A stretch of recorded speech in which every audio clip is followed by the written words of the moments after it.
when thou prayest, thou shalt not be as the hypocrites are, for they love to pray standing in the synagogues and in the corners of the streets, that they may be seen of men. Verily I say unto you, they have their reward. But thou, when thou prayest, enter into thy closet, and when thou hast shut thy door, pray to thy Father which is in secret. And thy Father which seeth in secret shall reward thee openly. But when ye pray, use not vain repetitions as the heathen do, for they think that they shall be heard for their much speaking. Be not ye therefore like unto them. For your Father knoweth what things ye have need of before ye ask him. After this manner, therefore, pray ye.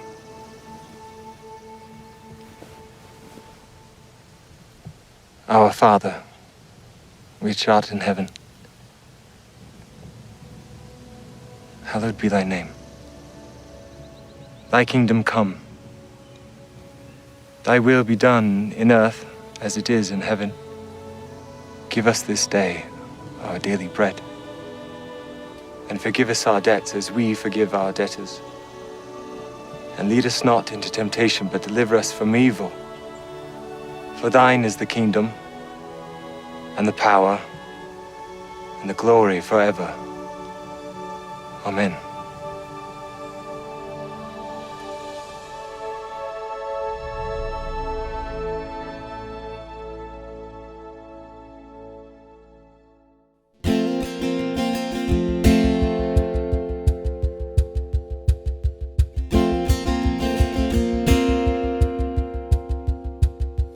God sent his son.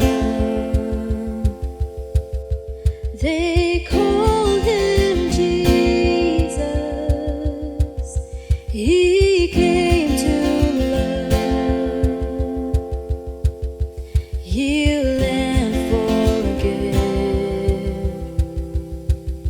He lived and died to buy my pardon. An empty grave is there to prove my Savior lives. Because he lives, I can face tomorrow. Because he lives, all fear is gone. Because I know he holds the future, and life is worth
Jesus be the center of my life. From beginning to the end, it will always be, it's always been you, Jesus. Jesus, nothing else matters. Nothing in this world will do.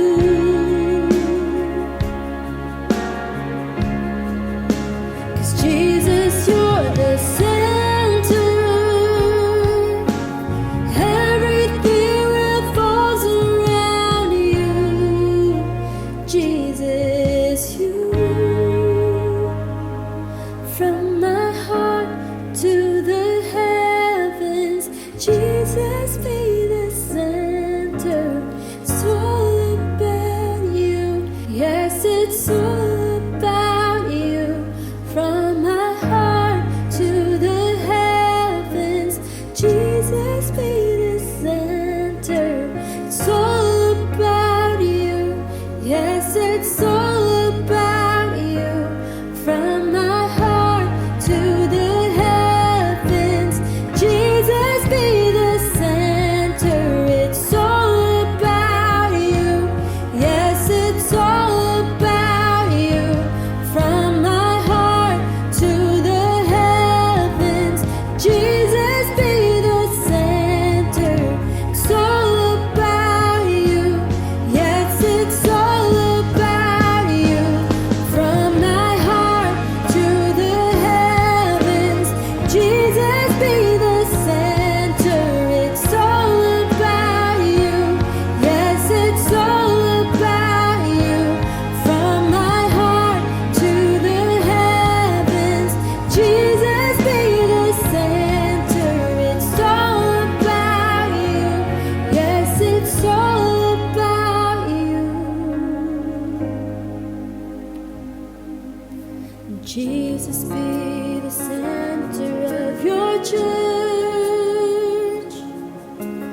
Jesus be the center of your church.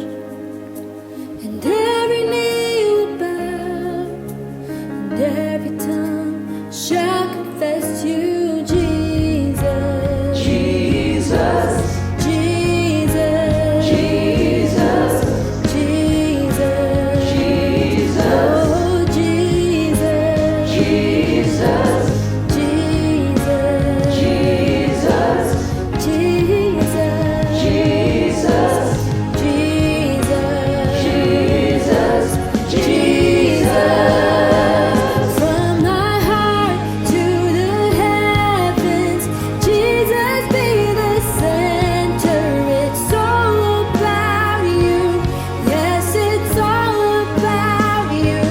From my heart to the heavens, Jesus be the center.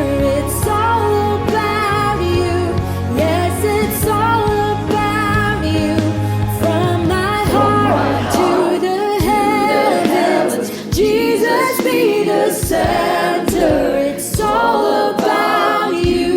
Yes, it's all about you. From my heart to the heavens, Jesus be the center. It's all about you. Yes, it's all about you. From my heart to the heavens, Jesus be the center. It's all about you. Yes, it's all about you. From my heart to the heavens, Jesus be the center.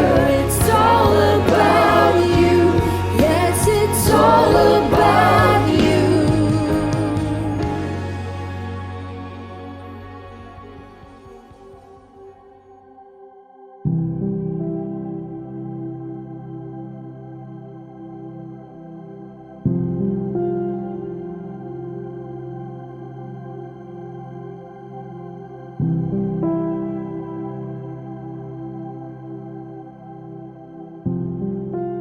Selamat hari Minggu Bapak Ibu semua, selamat kita ketemu lagi dalam ibadah online dari NLCC Indonesia hari ini tanggal 12 Maret 2023. Hari ini kita sampai kepada topik yang berikut dari seri khotbah doa Bapa Kami, atau kita sampai kepada pernyataan atau kalimat yang berikut dalam Injil Matius pasal 6 ayat 12.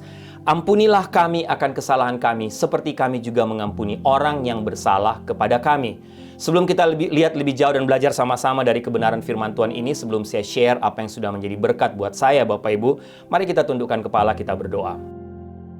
Tuhan, kami bersyukur, berterima kasih karena hari ini kami ada waktu untuk beribadah bersama, untuk memuji dan menyembah-Mu. Dan terlebih lagi kami ada waktu untuk duduk diam di sekitar firman-Mu, mendengarkan suara-Mu melalui kebenaran firman Tuhan hari ini. Hamba berdoa kiranya firman Tuhan atau bagian atau pernyataan permohonan yang berikut dari doa Bapa Kami ini, yang sudah menguatkan menjadi berkat buat hamba yang akan hamba share pagi ini, kiranya juga menjadi berkat, menguatkan untuk semua Bapak Ibu yang sedang mendengarkan kebenaran firman-Mu hari ini. Berfirmanlah, bersabdalah Tuhan, karena kami sudah siap untuk mendengar suara-Mu. Dalam nama Tuhan Yesus kami berdoa. Amin. Sekali lagi Bapak Ibu, kita sampai kepada pernyataan atau permohonan yang berikut dari doa Bapa Kami, Injil Matius pasal 6 ayat 12. Bapak Ibu bisa baca di Alkitab Bapak Ibu masing-masing. Ampunilah kami akan kesalahan kami, seperti kami juga mengampuni orang yang bersalah kepada kami. Bapak Ibu, waktu mempersiapkan bagian firman Tuhan ini, saya ingat cerita tentang seorang anak kecil bernama Johnny, yang baru saja mendapatkan ketepel baru. Dia semangat sekali karena baru saja buat ketepel. Bapak Ibu mungkin familiar dengan ketepel, alat ini. Satu waktu kakaknya Johnny namanya Sally ngajak Johnny, ayo kita main ke rumah oma atau ke rumah nenek Bapak Ibu. Dan rupanya nenek dari Johnny dan Sally itu cukup besar, punya tanah, neneknya punya tanah pertanian yang sangat luas. Dan bagi Johnny, ini kesempatan, tanah nenek luas, saya pakai waktu selama beberapa minggu di rumah nenek untuk belajar menggunakan ketepel saya. Bapak Ibu pertama sampai, dia coba untuk menaruh beberapa kaleng di atas pagar di rumah neneknya. Dia coba untuk belajar untuk menembak kaleng-kaleng itu. Dalam waktu 20 menit, dia melakukan 50 tembakan. Berapa kaleng yang kena Bapak Ibu? Hanya satu yang kena. Akhirnya Johnny bilang, kalau gitu saya coba untuk tembak burung di pohon. Dia coba tembak burung, ketepel burung di pohon, gagal, meleset. Akhirnya dia coba untuk apa Bapak Ibu? Untuk menembak anjing neneknya. Tapi Bapak Ibu kali ini miss juga. Dia meleset lagi, dia gagal. Dia coba terus dari menit ke menit, akhirnya Johnny kecil ini frustrasi Bapak Ibu. Karena sudah mulai gelap, sudah malam, neneknya panggil mereka untuk makan malam. Panggil Johnny untuk makan malam, Bapak Ibu. Nah, dalam perjalanan dari tanah pertanian itu ke rumah nenek, Bapak Ibu kira-kira ada beberapa menit, Johnny berpikir, kalau gitu saya coba satu kali lagi. Pas dia lihat ada bebek kesayangan neneknya lewat.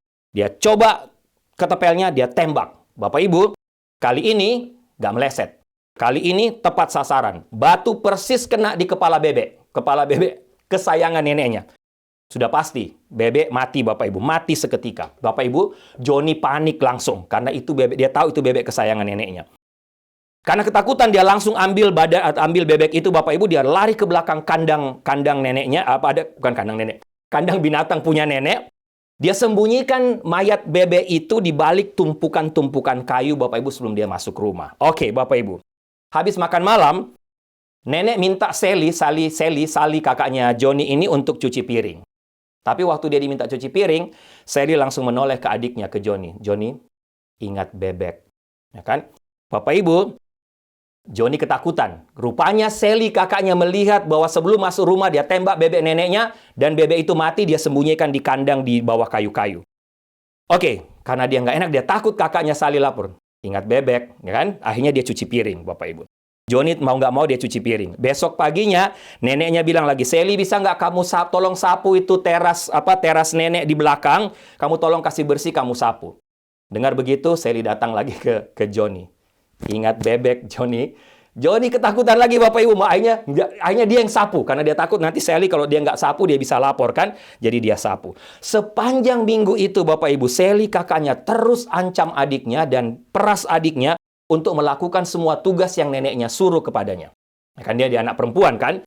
Jadi tiap kali disuruh, ingat bebek, Johnny langsung kerjakan Bapak Ibu. Nah akhirnya, pendek cerita Bapak Ibu, Johnny nggak tahan lagi. Selama beberapa minggu dia tidak bisa lagi tahan rasa bersalah yang dia simpan.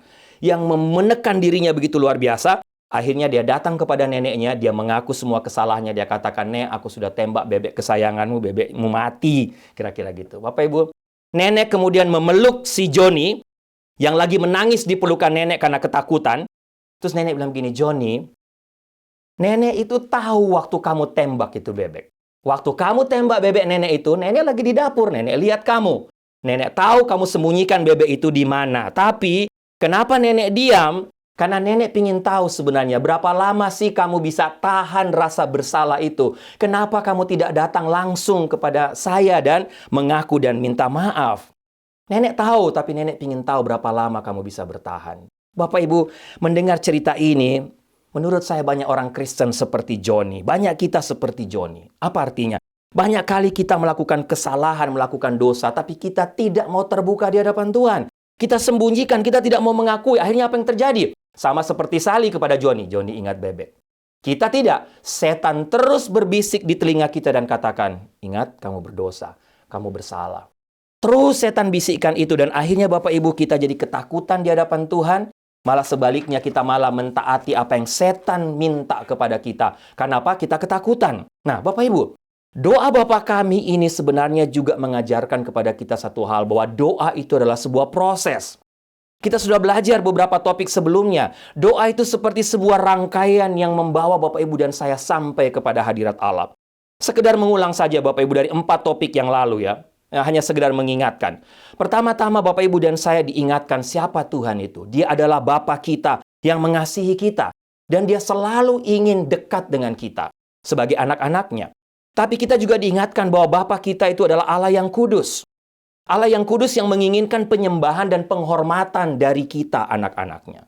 Bapa kita juga menginginkan kita untuk apa? Merendahkan diri, menjadi wakilnya di dunia ini, khususnya dalam ketaatan kepada kehendaknya.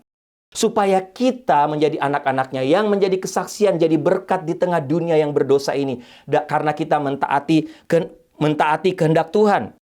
Mentaati aturan-aturan Tuhan. Kita hidup berdasarkan prinsip-prinsip kerajaannya. Kita menghadirkan kerajaan sorga itu dalam dunia ini melalui hidup dan pelayanan kita. Dan minggu lalu Ibu Sarah mengingatkan kepada kita tentang dia adalah Bapa kita yang tahu tiap-tiap kebutuhan kita. Dia Bapa yang akan memelihara hidup Bapak Ibu dan saya. Dia tidak ingin kita jatuh dalam kekhawatiran, ketakutan, tapi juga dia tidak mau kita jatuh dalam keserakahan. Nah, Bapak Ibu, perhatikan.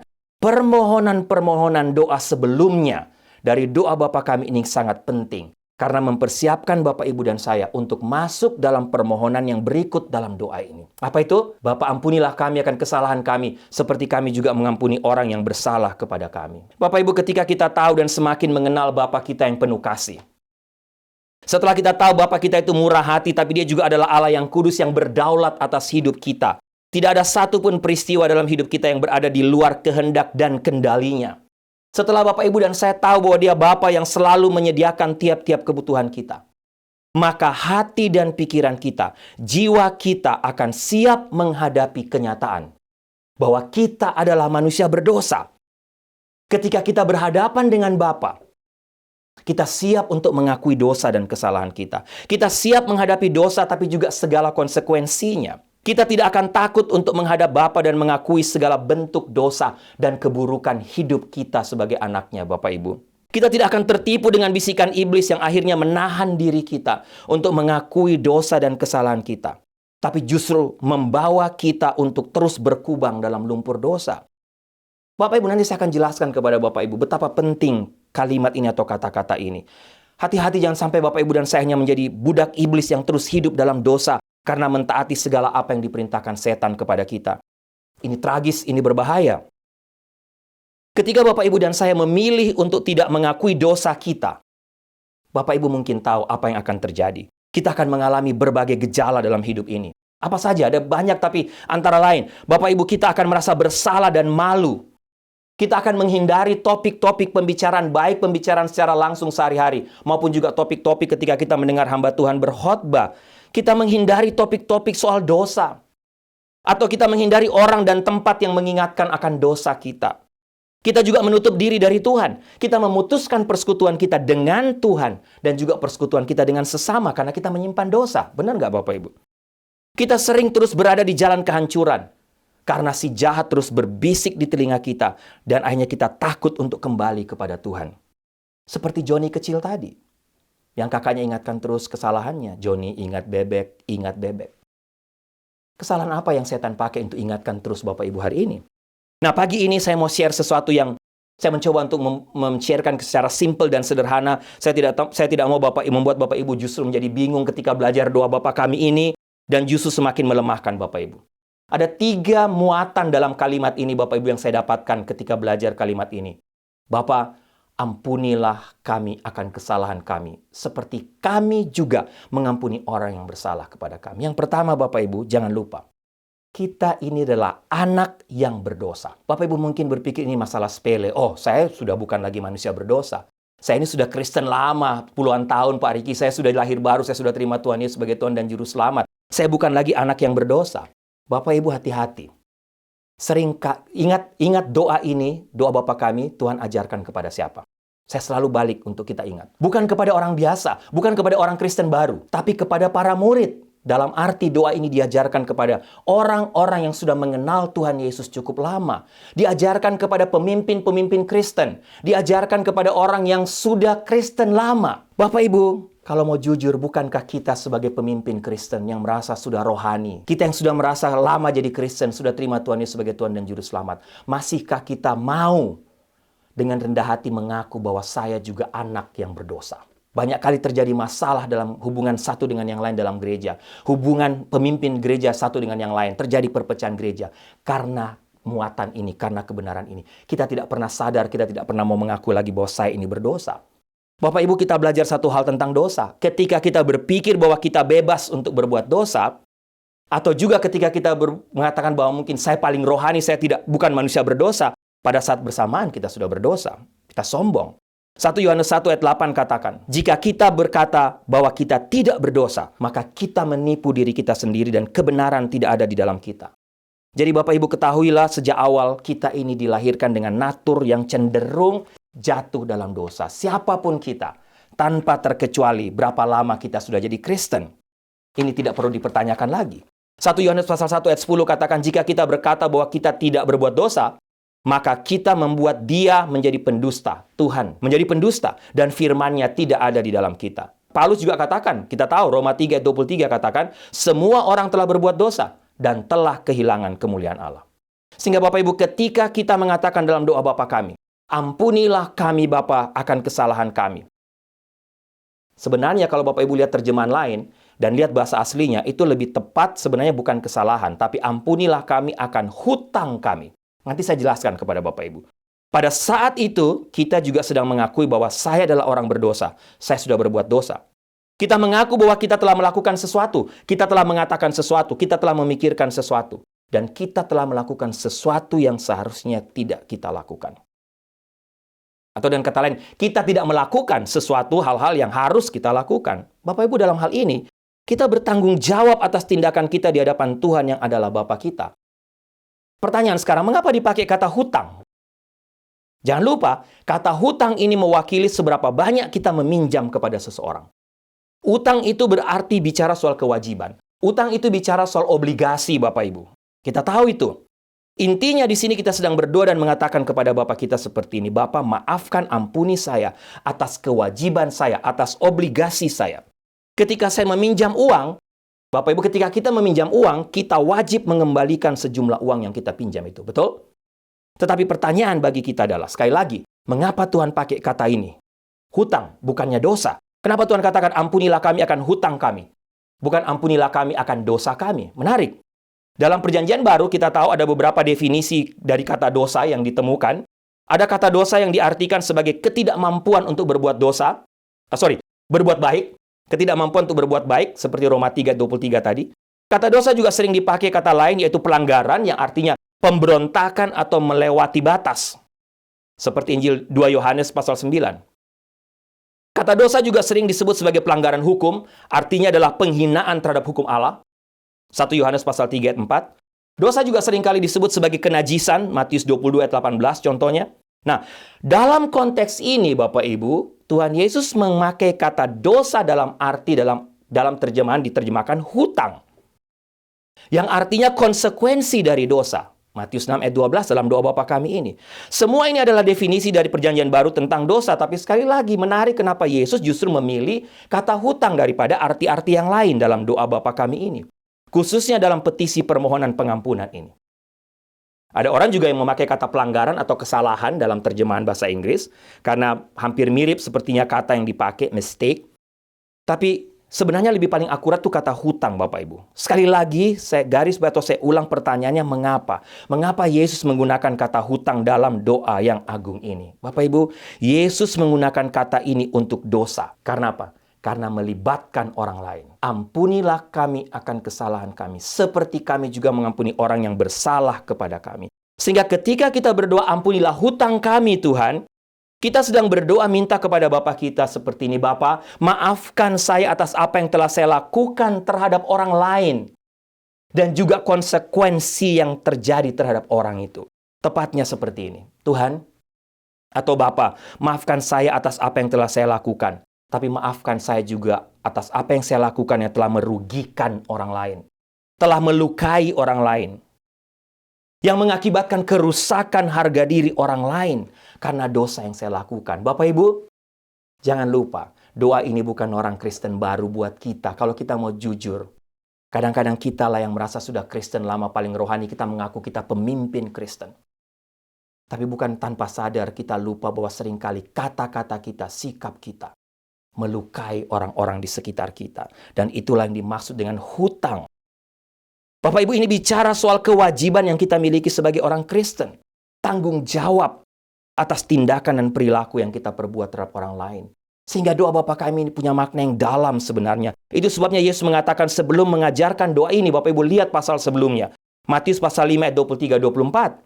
Sebab itu jika engkau mempersembahkan persembahanmu di atas mezbah, dan engkau teringat akan sesuatu yang ada dalam hati saudaramu terhadap engkau. Ayat 24, tinggalkanlah persembahanmu itu, kata Tuhan, di depan mezbah itu. Apa? Pergilah berdamai dahulu dengan saudaramu, lalu kembali untuk mempersembahkan persembahan itu. Bapak Ibu, mengapa Tuhan meminta kita berdoa dalam doa Bapa kami ini? Sebelum petisi ini, sebelum kalimat ini, Tuhan mengajarkan kita untuk berdoa, Tuhan datanglah kerajaanmu, jadilah kehendakmu di bumi seperti di sorga. Kalau kita ingat Bapak Ibu, itu artinya kita harus menundukkan diri terlebih dahulu pada pemerintahan dan aturan Tuhan atau aturan Bapa kita. Dalam hidup saya harus terlebih dahulu berkomitmen di hadapan Tuhan untuk bermain, beraktivitas menurut aturan main Bapa saya. Setelah itu baru saya melanjutkan doa saya untuk menegaskan janji dan komitmen saya, untuk terbuka tunduk di hadapan Tuhan atas semua dosa yang sudah saya lakukan, yang berdampak terhadap kesakitan dan luka orang lain. Dan Bapak Ibu, menurut saya doa ini adalah doa yang sangat mendasar ketika kita mengakui kita telah melukai, menyakiti, merusak harga diri dan hidup orang lain. Pertanyaannya, gampang? Kalau kita jujur Bapak Ibu, ini hal sulit.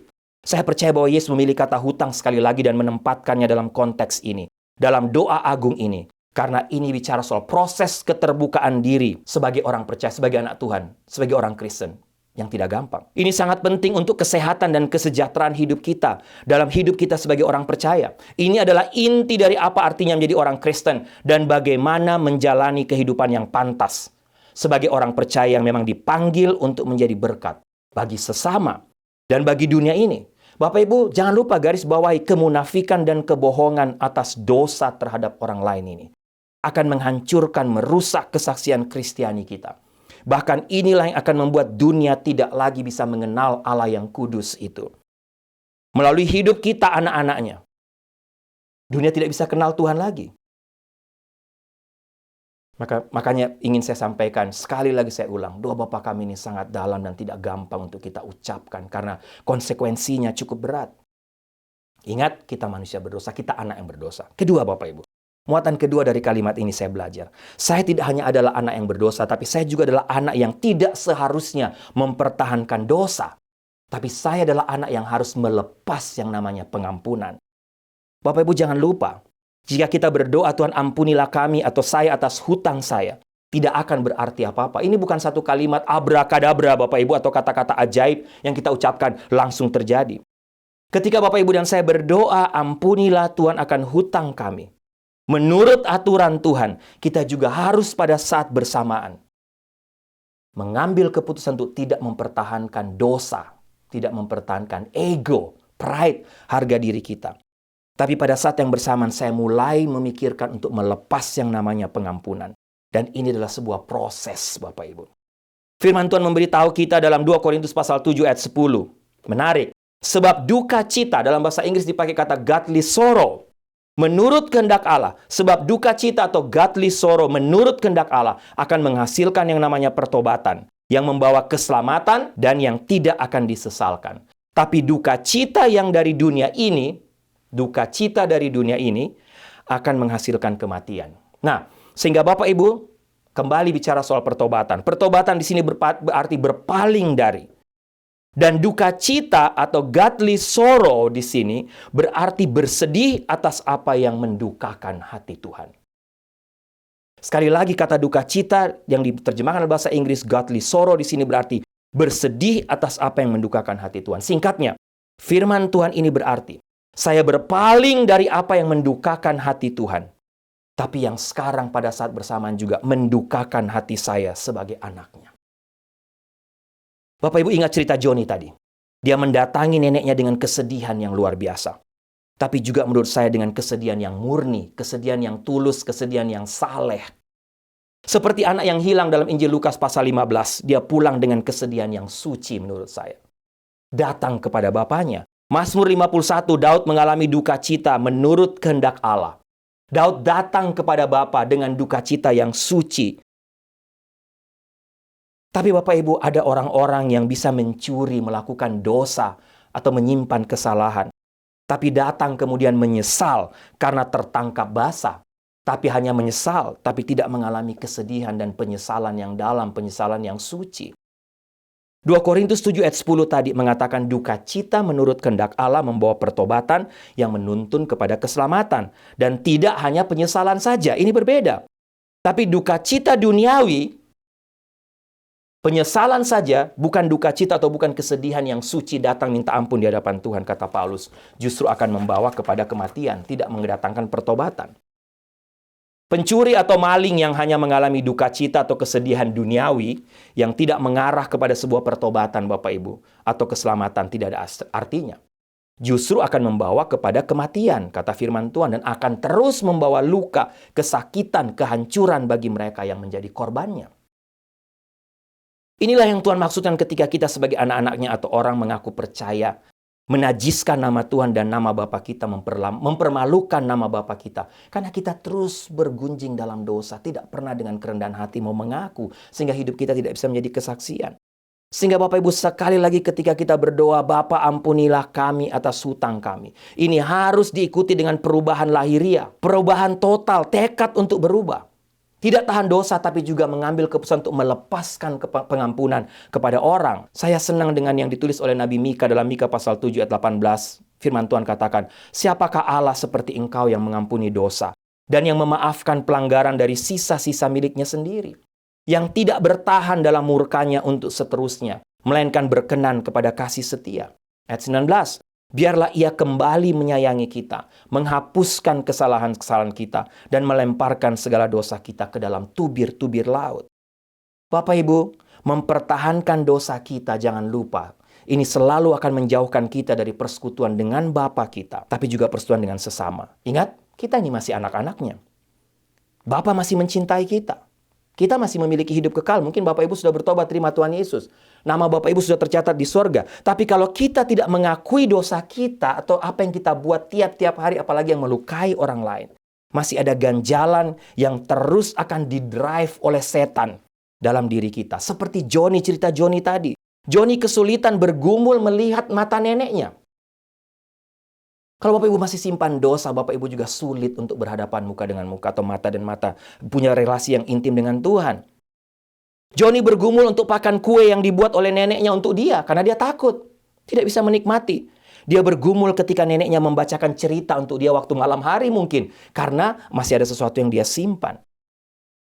Dia sayang sama neneknya. Tapi dia merasa canggung, tidak nyaman. Merasa bersalah di dekat nenek. Dan itu mempengaruhi hubungan mereka. Hal yang sama berlaku dengan Bapa kita di sorga, Bapak Ibu. Ketika Bapak Ibu dan saya tidak meminta Dia untuk mengampuni hutang kita, kita akan terus merasa bersalah dan ini akan terus dipakai oleh setan. Dan yang terakhir Bapak Ibu, yang ketiga. Pertama, belajar dari kalimat ini. Saya ini anak Bapa yang berdosa. Yang kedua, saya bukan hanya anak Bapa berdosa, tapi saya juga adalah anak Bapa yang tidak seharusnya mempertahankan kesalahan dosa, menyimpan, tapi harusnya melepaskan yang namanya pengampunan. Nah, ini ketiga Bapak Ibu. Saya, jangan lupa, saya juga adalah anak yang harus mengampuni orang lain yang bersalah kepada kita. Tapi jangan lupa, doanya bagaimana? Ampunilah kami, Bapa ampunilah kami akan kesalahan kami. Seperti kami juga mengampuni orang yang bersalah kepada kami. Apa yang Bapak Ibu tangkap di sini? Ini nomor 3, tapi harusnya sebelum Bapak Ibu datang kepada Tuhan, mengaku dosa. Katakan, saya tidak mau tahan kesalahan, saya mau melepas pengampunan. Harusnya langkah pertama Bapak Ibu terlebih dahulu sudah mengampuni orang lain. Benar nggak Bapak Ibu? Makanya Tuhan tadi bilang, kalau engkau ada di meja persembahan, di mesbah mau mempersembahkan sesuatu, kamu ingat kamu masih punya kesalahan dari orang lain. Tinggalkan persembahanmu. Selesaikan dulu masalah dengan saudaramu. Bapak Ibu, sekarang Yesus berkata bahwa kita perlu mengampuni orang yang berhutang kepada kita, atau kata debitur kita. Orang yang berhutang kepada kita saat sebelum kita meminta pengampunan. Karena ampunilah kami akan kesalahan kami seperti kami juga sudah mengampuni orang bersalah kepada kami. Sehingga ketika Bapak Ibu naikkan doa ini, minta pengampunan dari Tuhan. Bapak Ibu sebutkan doa Bapa kami, tapi Bapak Ibu belum mengampuni orang lain. Bapak Ibu tidak bisa sebutkan kata-kata ini. Ketika kita menaikkan doa ini, pada dasarnya kita sedang meminta Tuhan untuk memperlakukan kita dengan caranya yang sama seperti kita memperlakukan orang lain. Dan inilah yang tercakup dalam the great commandment atau perintah yang utama untuk mengasihi Tuhan dan juga mengasihi sesama manusia seperti dirimu sendiri. Inilah golden rule. Bapak Ibu tahu itu. Pengampunan ini Bapak Ibu seperti lingkaran menurut saya. Apa yang kita berikan adalah apa yang kita dapatkan. Untuk kita dicintai, kita harus mencintai orang lain. Betul? Untuk bersahabat, kita harus menjadi sahabat. Ketika kita mengampuni kewajiban orang lain yang telah berutang kepada kita melakukannya. Karena apa? Karena Yesus juga sudah terlebih dahulu melakukannya untuk kita. Yesus berkata dalam Matius pasal 6 ayat 15, tetapi jikalau kamu tidak mengampuni orang, Bapamu juga tidak akan mengampuni kesalahanmu. Bapak Ibu, kita tahu firman Tuhan ini pelajaran mendasar tentang doa, bahkan tentang kesadaran kita sebagai manusia berdosa. Kata dosa di sini, Bapak Ibu, tadi saya sudah jelaskan sedikit. Hutang, ada yang pakai kesalahan. Karena sebenarnya hampir mirip. Kata dalam bahasa Inggris, mistake. Apa itu mistake? Mistake itu seperti kesalahan yang Bapak Ibu dilakukan dalam keadaan panas atau nafsu sesaat. Mistake. Tapi coba kita perhatikan, bukankah sama dengan utang? Hutang juga begitu. Hutang kita lakukan dalam keadaan panas, nafsu sesaat. Tapi keduanya sama, akan menyebabkan rasa bersalah yang memisahkan kita dari persekutuan kita dengan Tuhan. Jadi Bapak Ibu, apa yang Yesus katakan di sini adalah bahwa Dia akan meminta pertanggungjawaban kita atas tindakan kita sebagai orang Kristen, sebagai anak Tuhan, sebagai pemimpin Kristen, atau dengan kata lain sebagai orang Kristen yang sudah menjadi Kristen lama. Yang sudah lahir baru, sudah terima Tuhan Yesus sebagai Tuhan dan Juru Selamat. Yang sudah memang tiap hari Minggu ke gereja, atau yang mungkin sudah ikut Bible study bertahun-tahun. Dia sudah membaca Alkitab dari Kejadian sampai Wahyu berkali-kali. Jika kita berkata bahwa kita akan berada di bawah otoritas dan hidup menurut aturan kerajaan Tuhan, maka kita perlu membatalkan hutang orang lain, sebagaimana Tuhan juga telah menghapus hutang kita ketika kita berdosa. Jika Bapak, Ibu, dan saya tidak melakukannya, maka Tuhan akan membiarkan konsekuensinya akan menimpa hidup kita. Bapak Ibu, saya ada cerita ya.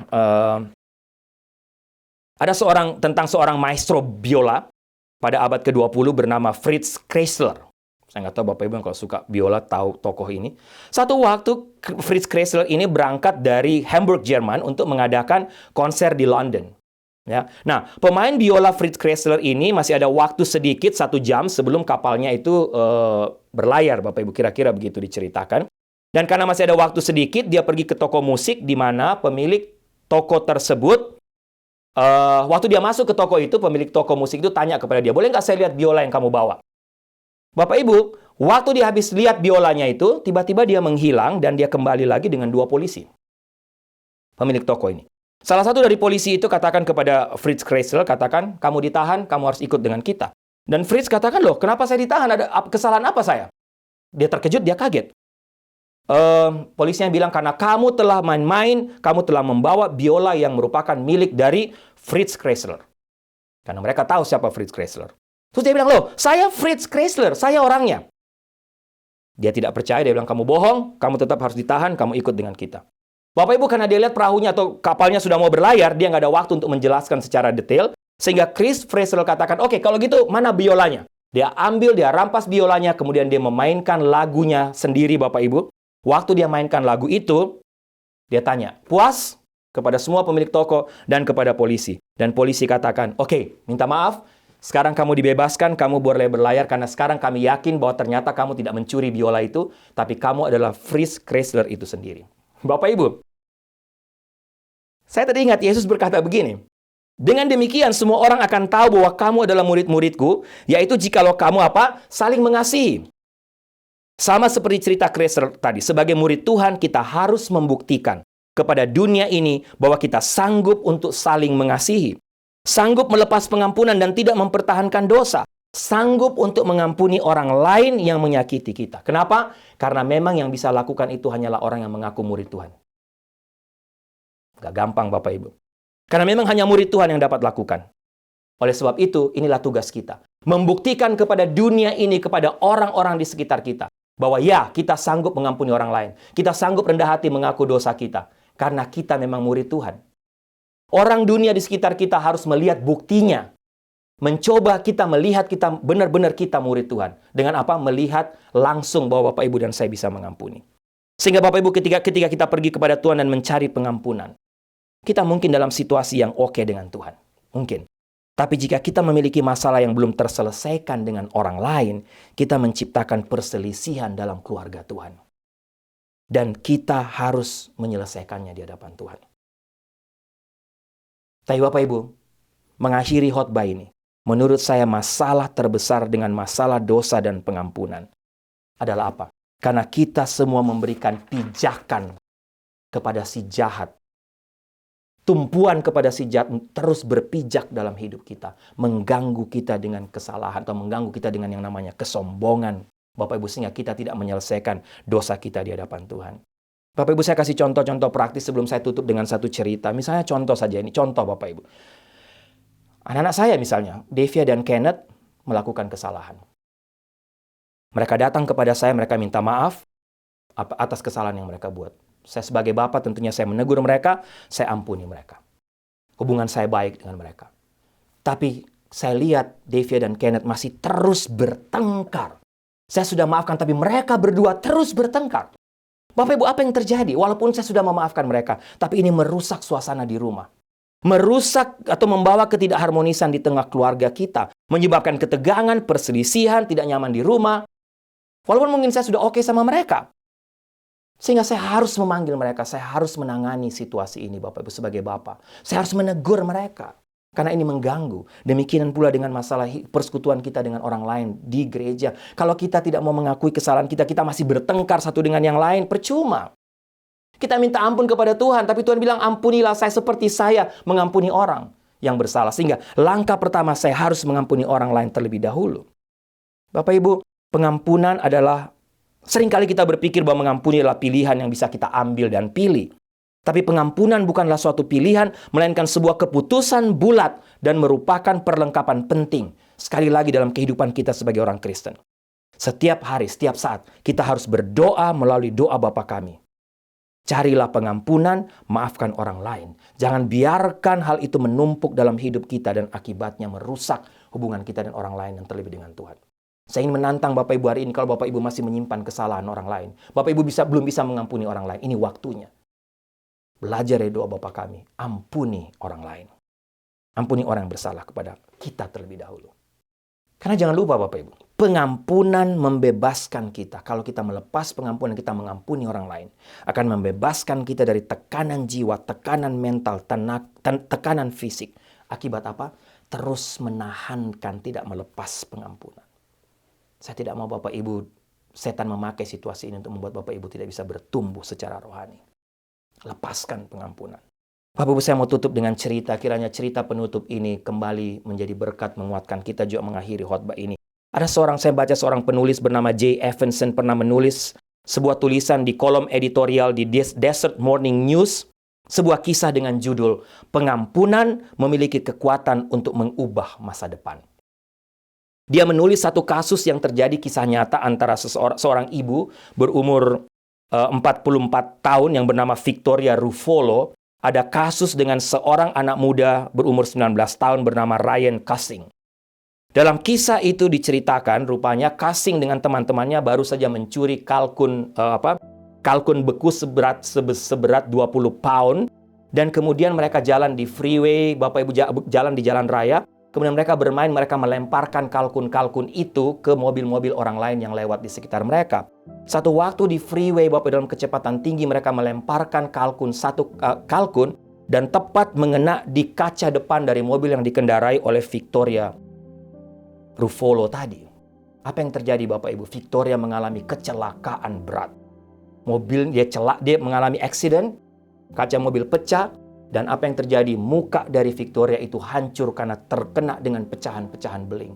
Sehingga Victoria harus segera dibawa lari ke rumah sakit, dan dikatakan dalam cerita di Desert Morning News tadi yang diceritakan oleh J. Evanson, Victoria harus menjalani operasi selama 6 jam karena dokter berusaha keras untuk memasang beberapa plat-plat logam di mukanya untuk mengembalikan mukanya yang rusak itu supaya bisa lumayan normal, Bapak Ibu, walaupun tidak bisa 100%. Bapak Ibu, waktu ini kasus ke pengadilan, jaksa penuntut umum dalam kasus Ruffolo ini menyatakan bahwa untuk kejahatan seperti ini yang terjadi atas diri Victoria, biasanya yang berlaku adalah korban seringkali merasa katakan kepada hakim bahwa tidak ada hukuman yang cukup berat untuk dijatuhkan kepada pelaku.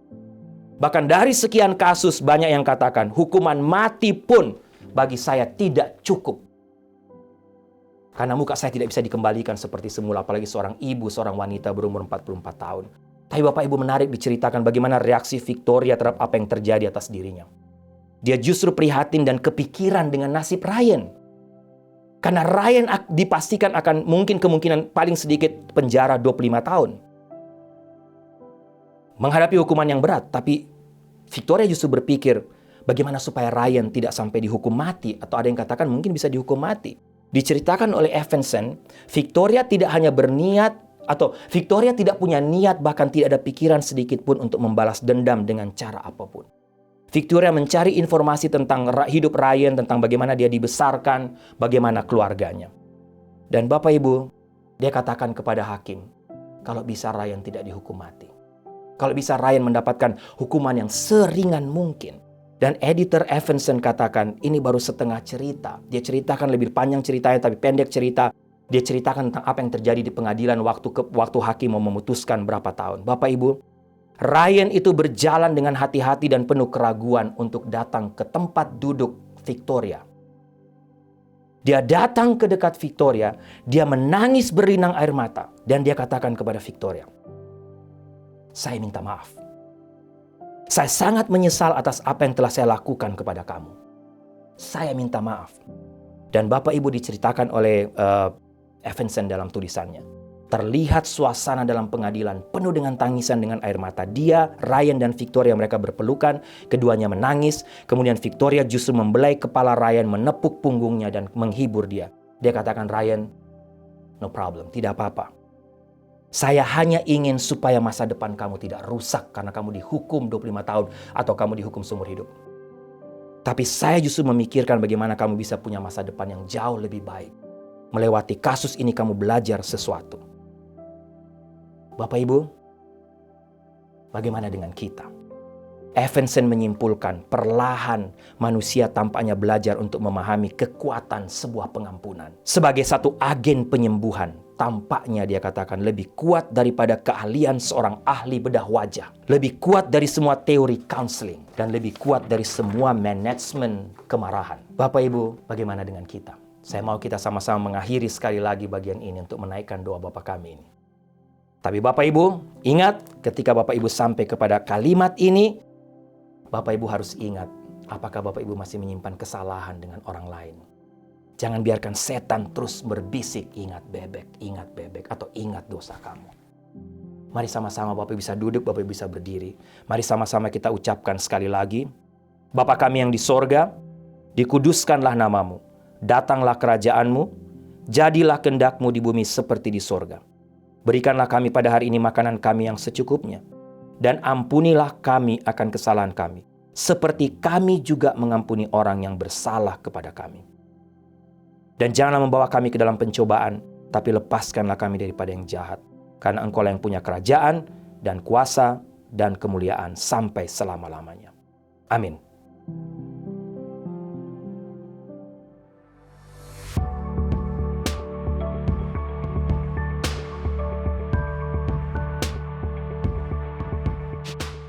Baik Bapak Ibu, doa saya kita semua diberkati lagi oleh kebenaran firman Tuhan hari ini, khususnya dari kalimat, Bapa ampunilah kami akan kesalahan kami, seperti kami juga mengampuni orang yang bersalah kepada kami. Bapak Ibu jujur, saya juga diberkati Tuhan lagi, saya banyak mendapatkan berkat, saya juga mendapatkan banyak pelajaran baru lagi dari bagian firman Tuhan ini. Baik, sebelum saya tutup dalam doa berkat, Bapak Ibu bisa melihat beberapa pengumuman, kalau ada beberapa pengumuman di screen. Jemaat yang kekasih, tundukkanlah kepalamu, arahkanlah hatimu kepada Tuhan, dan terimalah berkat Tuhan. Anugerah keselamatan dari Tuhan Yesus Kristus, kasih sayang yang tidak berkesudahan dari Allah Bapa, serta penyertaan dari Roh-Nya yang kudus, kiranya menyertai engkau sekalian, mulai hari ini sampai Maranatha Tuhan Yesus datang kembali. Haleluya, amin. From my heart to the heavens, Jesus be the center. It's all about you. Yes, it's all about you. From my heart to the heavens, Jesus be the center. It's all about you. Yes, it's all about you. From my heart to the heavens, Jesus be the center. It's all about you. Yes, it's all about you. From my heart to the heavens, Jesus be the center. It's all about you. Yes, it's all about you. From my heart to the heavens, Jesus be the center. It's all about you. Yes, it's all about you. From my heart to the heavens, Jesus be the center. It's all about you. Yes, it's all about you. Jesus be the center of your church. Jesus be the center of your church. And every knee will bow, and every tongue shall confess you, Jesus. Jesus, Jesus. Jesus, Jesus. Jesus, Oh, Jesus. Jesus, Jesus. Jesus, Jesus. Jesus, Jesus. Jesus. From my heart to the heavens, Jesus be the center. It's all about you. Yes, it's all about you. From my heart to the heavens, Jesus be the center. It's all about you. Yes, it's all about you. From my heart to the heavens, Jesus be the center. It's all about you. Yes, it's all about you. From my heart to the heavens, Jesus be the center.